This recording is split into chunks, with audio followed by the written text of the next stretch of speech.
Today too much, tomorrow too little. This also applies.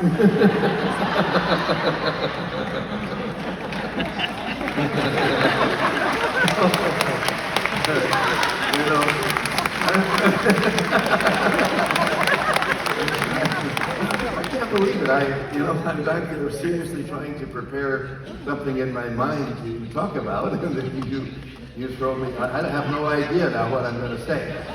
The Holy Spirit will lead you. All right. Yeah. So anyway. I'll let you. Yeah. Thank you for getting out of here. Okay.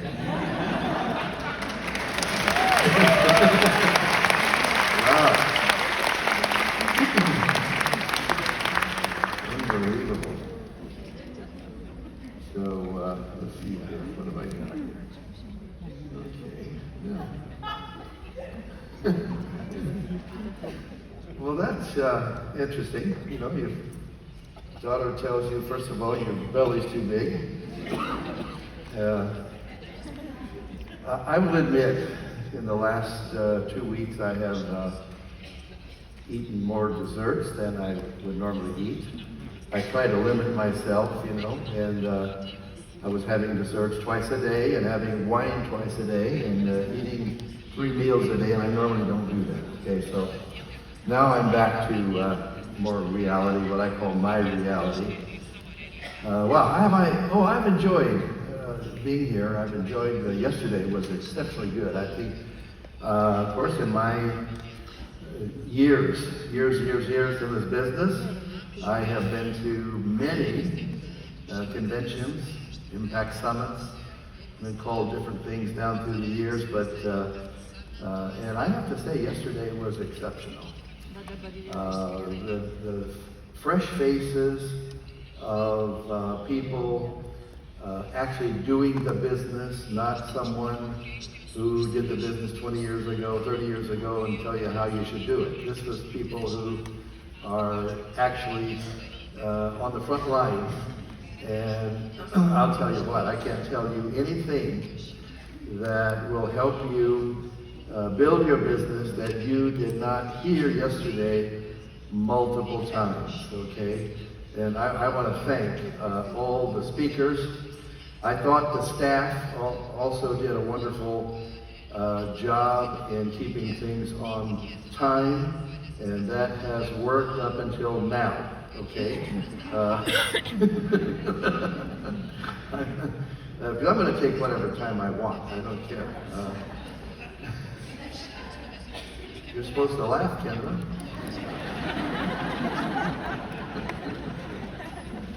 Kendra's great. You know, I'm so blessed. I just want to say that I can't really say anything bad about Kendra. You know, first of all, she doesn't have bad characteristics, but her mother would kill me, and that's no fun. So, but I'm thinking back from a little delayed reaction here. Maybe I have to slow down a little bit. I'll try to be conscious of that during my remarks. But I just want to say that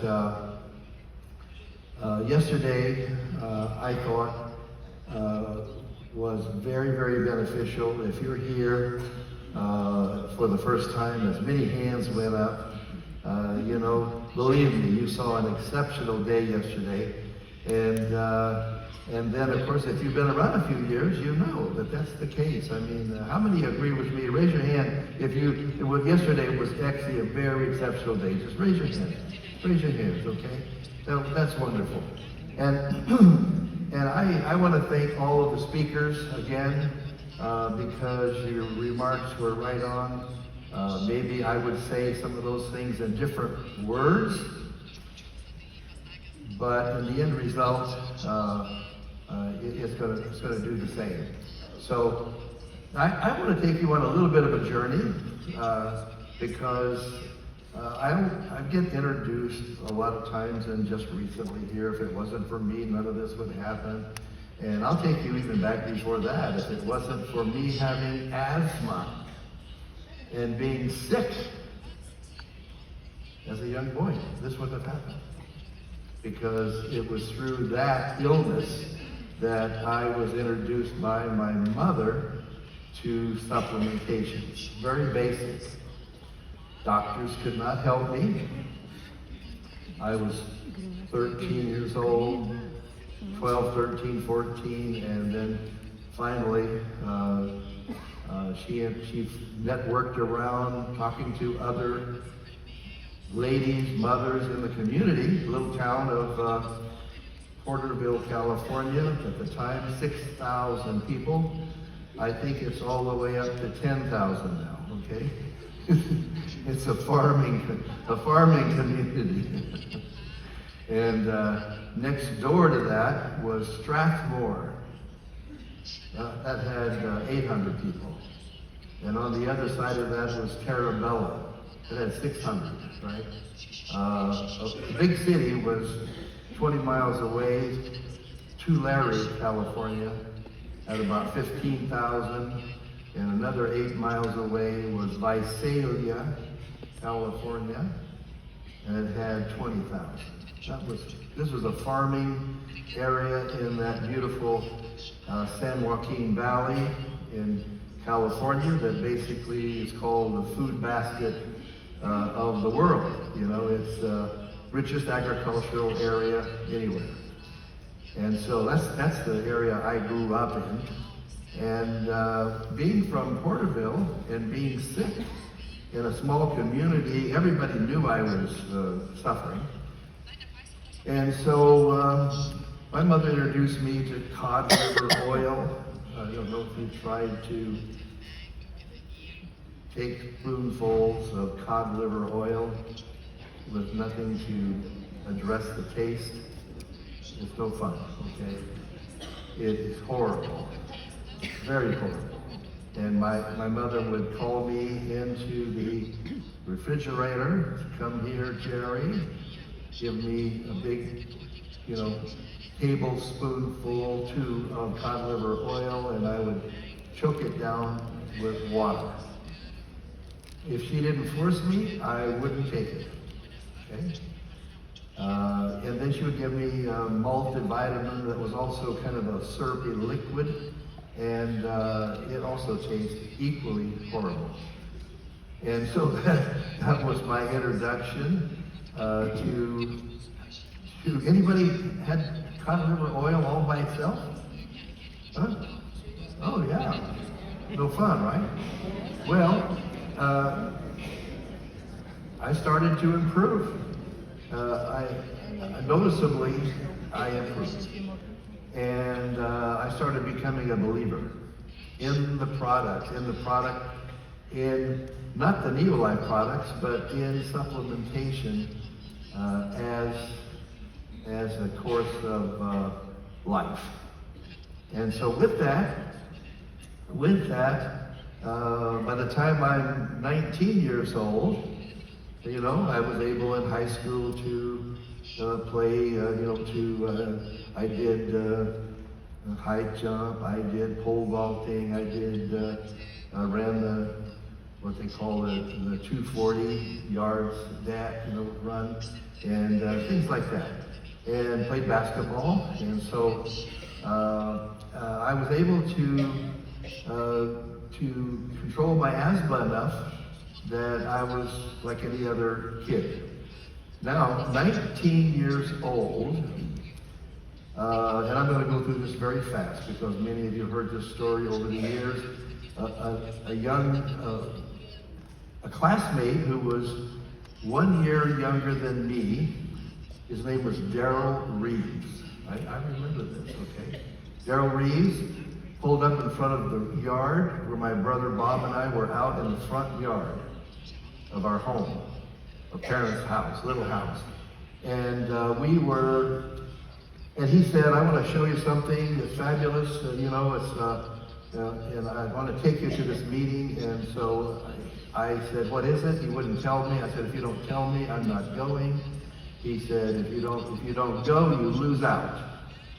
Okay, I found out later he didn't know how to explain anything about it. But anyway, he took me to a meeting, what we called an opportunity meeting, showing the product, showing drawing the circles on the board and a little bit about the marketing plan. And I liked what I saw. I borrowed $48.50 US dollars from my brother Bob. He's 3 years younger. He's 16, I'm 19. I had a car, he didn't, okay? My car took all my money, okay? And so anyway, I joined. I was a little faster than Bob because he loaned me the money, but I said, Bob, I'll sponsor you. He said, okay. So, I put him under me. It didn't help that much because Bob didn't do anything, okay?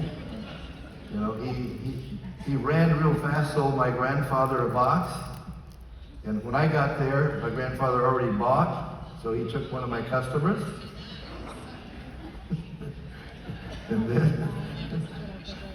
and then he never ordered again. That was it for Bob. Was he 16 years old, for God's sakes, right? But I continued on, and now I think I mentioned to the president's team gathering that I didn't have this big vision. I did not have a vision of me being here, 65 years later, and standing in front of this group of people. None of that, okay? I had a vision as a 19-year-old boy, and it came from, I was able to grasp the power, I call it the power of the marketing plan, and that power I've concentrated on all my years, and that is I could find somebody and get them started, and then get them to give me a name, and I could go through that and call it a doorway, and that doorway leads to somebody I don't know. That is so powerful, and that's how you hear these stories about the business organically growing from one country to the next, and from one city and one state to the next, and jumping from Charlotte, Shelton in the U.S. and Dallas, Texas to Australia, and then a Nigerian gets sponsored back in Nigeria, and it ends up being a big business. So, but I couldn't think about that. Nobody told me to think that way. I thought, I'm going to be in Porterville, and I'll get somebody, and they might introduce me to somebody in Lindsay, that's 10 miles away. Strathmore was less than that a little bit, to Larry. My big vision was within a 30-mile radius of where I lived. Okay, that's the vision. I was able to sell the products because people knew I'd been ill in my childhood, and then when all of a sudden I was not dying every year, they believed there might be something to what I was selling. So that's the start of it. Okay, it wasn't. And everything that I have accomplished, actually, it's not my vision. It's me creating an environment and nurturing that environment and protecting that environment for a group of people individually to grow, dream, and become whatever they can become. It's a nurturing environment, and me learning myself that this opportunity that I saw was unlimited. step by step by step, not all at one time, as I said. All of a sudden, Fresno was 50 miles, 70 miles north of my little town, Fresno, California. That was a huge city. You know, it had like 50,000 people. And I thought that city scared me. And to the south was Bakersfield. That's another 50,000 people, 50 miles away. When I got distributors that went into those cities, I thought that's too much. And then it spread into San Francisco and to the north, and then to Los Angeles, and then jumped over to another state. And I didn't even want to go to Los Angeles. I was a country kid. The freeways, my car, I didn't even trust to go to Los Angeles, okay? I didn't have enough money to put the gas in the car to go to Los Angeles.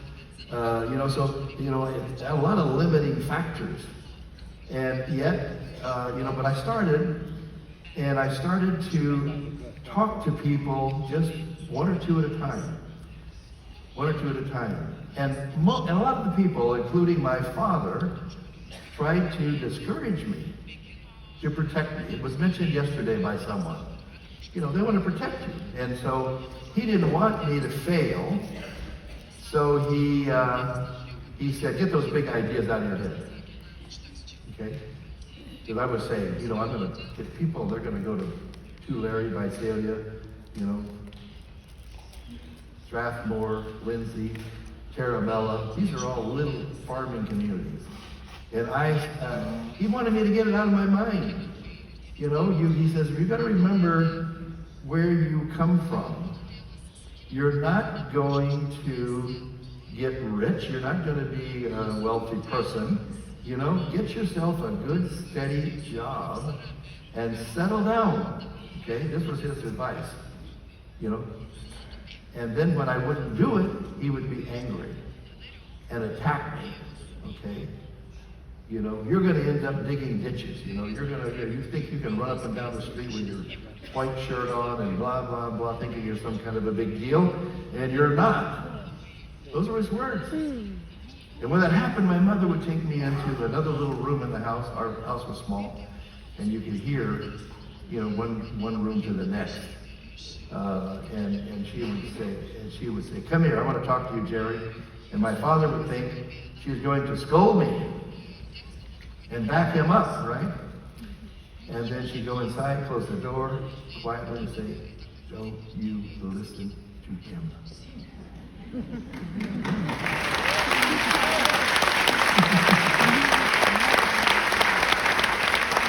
And she would say, he doesn't understand. She would never say that in front of him, okay? He was king of the house. And she would say, you can do anything you want. Looking up at me, I was taller than her. She was about this tall. And you can do anything you want. And she would say, don't you forget it. Okay.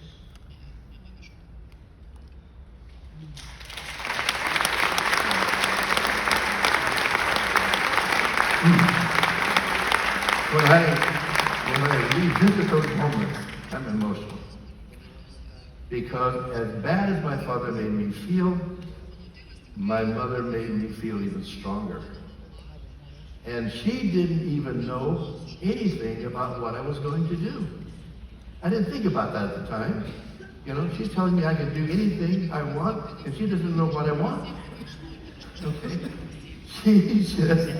She's one of those people that could blindly encourage me. Okay? That's amazing. Well, now we jump forward, and my business started to grow.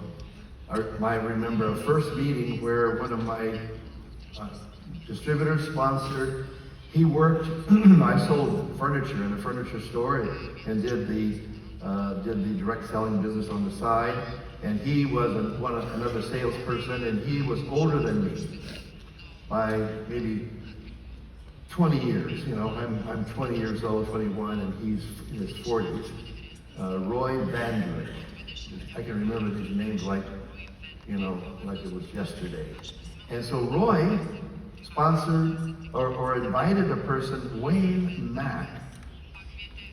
He lived, I since moved over to the coast, to near Pismo Beach, California, and in Santa Maria, Wayne Mack lived. That's another 20 miles away from where I was. I was working for the same furniture company, and I went to a meeting. He set it up at Wayne Mack's house. Wayne Mack was a real estate broker. I went there. I saw all these cars out in front. I had a little blackboard that was like this wide and this long. Okay, and I had my dark suit on. I had chalk. Okay, and when you wrote on it, you got white chalk all over your suit. Anyway, I saw these cars. I said, "What are all these cars?" And he said, "Oh, these are people that Wayne's invited." I said, "No, that's not the way we do it." You know, I said, I'm not going to talk to a bunch of people. I'm not going to do it. I was refusing to go in the house. So that's me with that big vision. Don't misunderstand. I'm just like you, okay? I'm not going in there. I didn't even know what I was going to say. Okay? And he said, "You have to. I've told these people they got them there," and so on. And I'll never forget that meeting. I went inside. I started feeling sick in my stomach. I had to pee every 5 minutes. You know, I was nervous. And finally, they introduced me, and I just started talking. And for the first few minutes, I don't remember what I was saying. Okay, but people calmed down, started to get interested, and at the end, everybody in the room signed up. I thought, wow, this is the way to do it. This is better than one at a time. Okay? See how smart I was?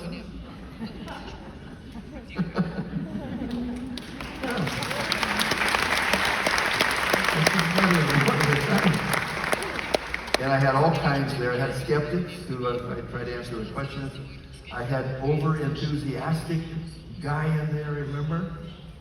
And he was so enthusiastic. Everything, he was nodding like this during the whole presentation. He was so excited. Oh, this is fantastic. I've been looking for this all my life. I thought, wow, I've never had anybody like this. You know? And then he says, "Can I take some of those pills?" "Sure." Got some water. He swallowed the pills. 1 multivitamin pill and 2 mineral pills. He went like that. He went, "Wow! Whoa!" I thought, you know.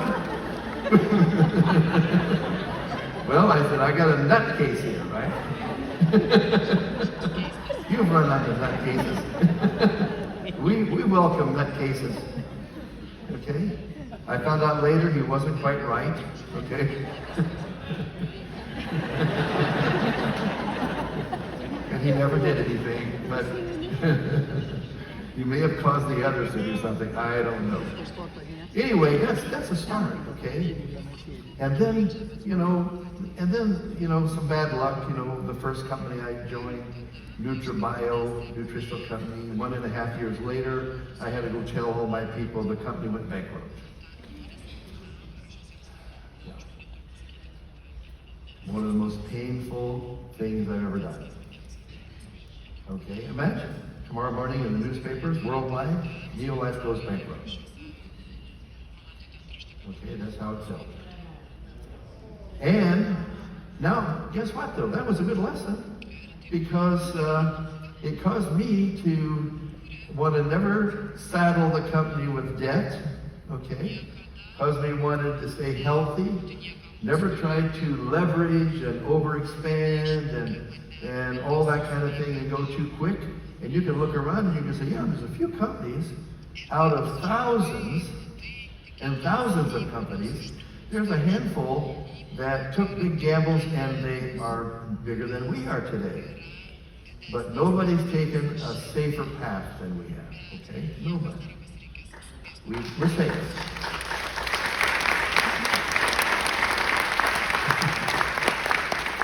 Oh, I just remembered.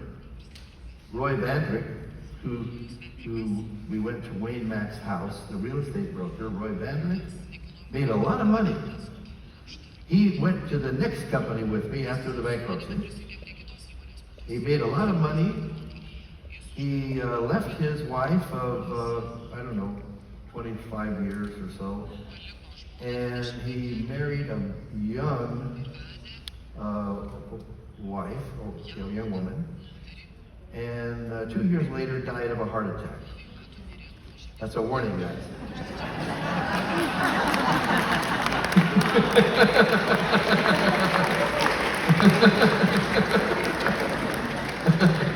I don't know how. I can imagine, but I don't know how.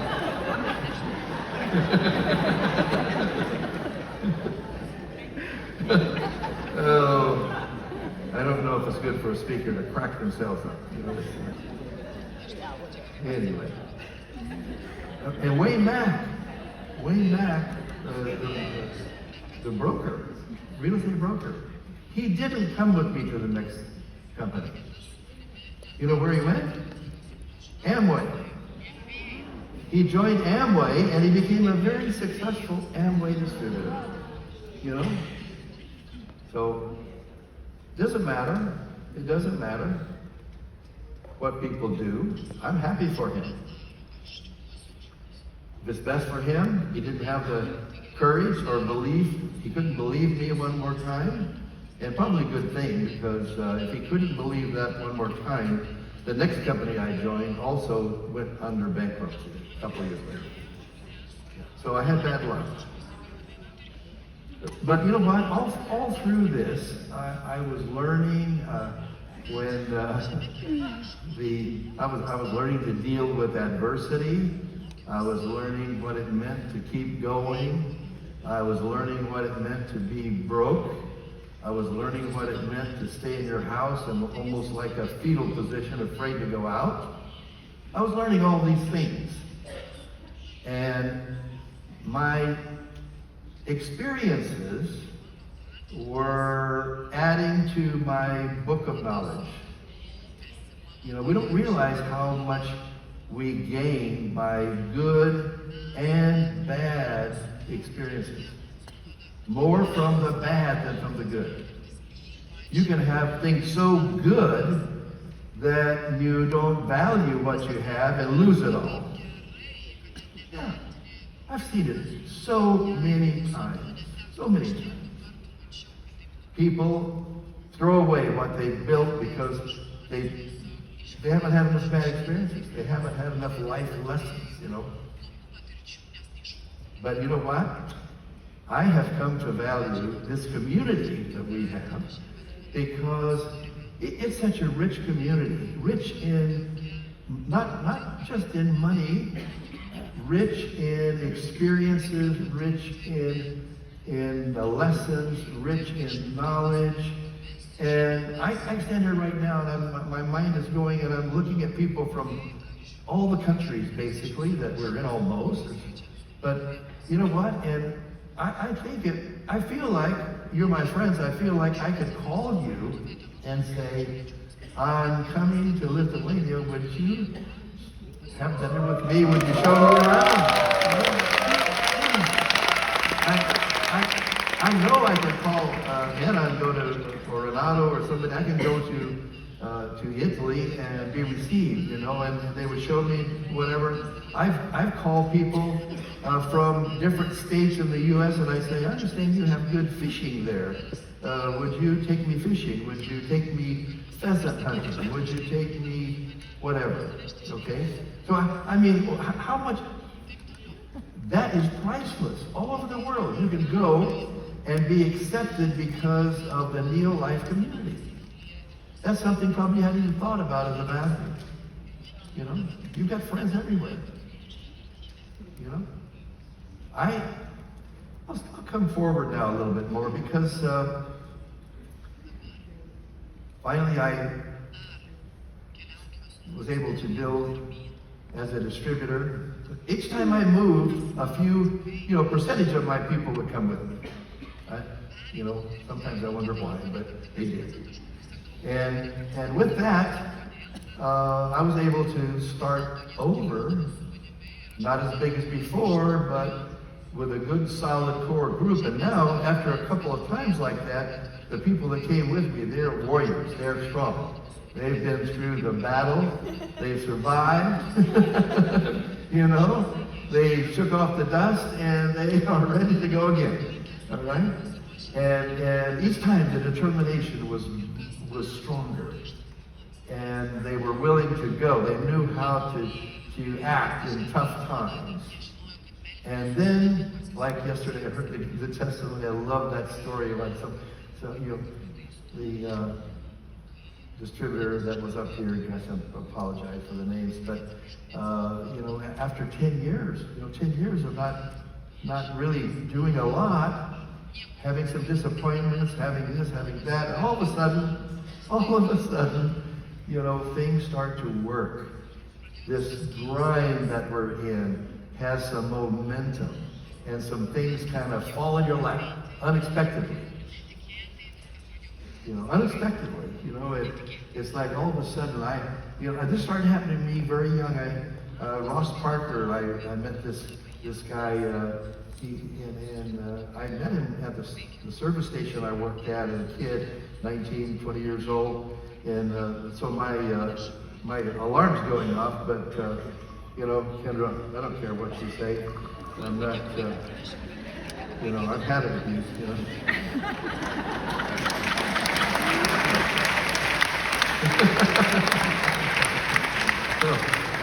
Wow. No, Ross Parker, I didn't have 2 cents, just started. And I went, I said, I'd like to show you something, Mr. Parker, because he's driving a new, big, luxury car. And he had suits on all the time. And I had a kid with the coveralls at the service station. This is back when you'd raise the hood up, check the oil, check this, check that. You end up, while you're working, you get greasy and dirty, okay? And then somebody wants a lube job, you put it on the rack and get into there and squirt the grease in all these sockets, and you get that all over you too, right? So that's how I looked every day. And when I worked, part-time at night and Saturdays and Sundays. And then Ross Parker's driving by. Everybody knew he's rich. He lived on the high street, where all the big houses are. I can remember the name of that street, Carmelita Way. Okay. I asked if I could meet with him. He said, come to the house. He says, come to the house. And when I drove up in my junk car, and I'm so out of character. Why would anybody want to do anything with me, right? And I thought this was a mistake. I should have never set this up. I went inside. Him and his wife were across the table, and I showed my presentation on the yellow notepad, And then I showed him. He said, "Yeah, I think we'd like to do this, right, honey?" And his wife's name was Cecilia, and she was the manager of a general store in Porterville. And he looked and I said, "Well, the more you buy, the bigger discount you get." And he goes, "Yeah, let's see, you know what? Let's start here at the 10% level." And it was $1,200 or something like that. And before that, I'd only sold like a box at a time. Okay. So when you're out there, things happen. Good things happen that you don't expect. Okay. And believe me, as I went on and finally took my organization and converted into a company called Golden Products. And then Golden Products was part of our group of companies when we did GNLD, right? That G was the golden, NL, NeoLife, and so on. Now, but little by little, and what we have today is not my dream. What we have today is was told yesterday, Kendra said this yesterday, one of the few good things she's ever said. I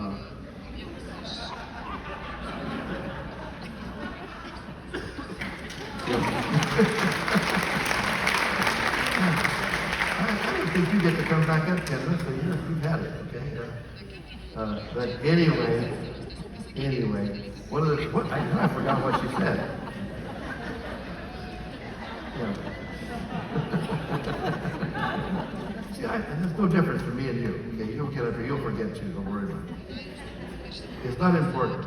No, what I was going to say is this, and she said it yesterday, is that where we are today is the accumulation or culmination of all of your dreams, where you say, I'm going to go from where I am, and that's what you've built so far. And then you set a goal and you say, and this is what I'm going to do in the future. Yesterday, you were encouraged to think bigger. You think bigger. And that's when we feel the best. That's when we feel alive. That's when we have a reason to get up in the morning and go do something, call somebody, do something. And then keep our mind on the goal that we've set, and those big dreams out there, that fulfills the phrase that Kendra used inappropriately this morning,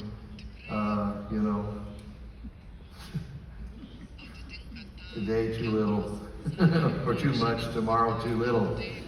The dreams that we have, that's what holds us on course.